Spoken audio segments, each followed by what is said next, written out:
Merci déjà à toute l'équipe pour votre accueil ce soir. Bravo pour cette belle organisation, bravo pour cette belle fédération que je vois dynamique et volontaire et pleine d'enthousiasme des petits échanges que j'ai eus avec vous. Je vous ferai une forme de parallèle entre ce que subit aujourd'hui l'agriculture et ce qu'a subi notre filière nucléaire, d'une certaine manière. C'est-à-dire qu'on est en train d'assister à l'équivalent d'un Fessenheim agricole, en fait.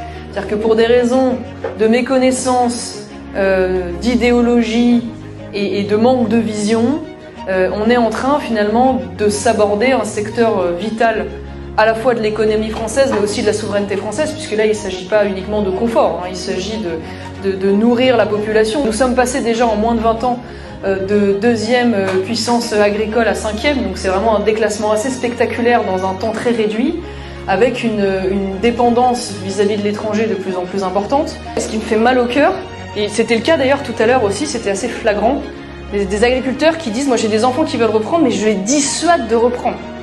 Je les dissuade de reprendre tellement c'est un enfer. Tellement c'est un enfer, pas de week-end, pas de vacances, lever à 6h, coucher à 23h quand c'est pas même plus tard quand il y a les récoltes, pas de retraite, parce que pas de salaire. Parce qu'en fait là c'est même plus une question de durée, c'est une question de pas de salaire. Parce que quand tu dégages pas de bénéfices, tu ne verses pas de salaire, donc tu cotises pas.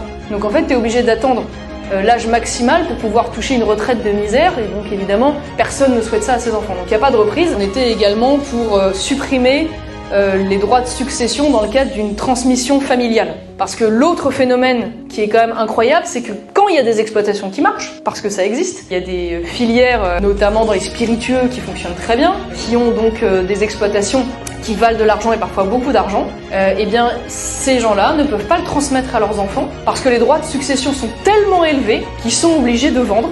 Sauver l'agriculture française passera par le fait de constituer cette fameuse exception agricole française, c'est-à-dire accepter qu'il y ait des règles dérogatoires aux règles communes parce que c'est un secteur stratégique et c'est un secteur vital.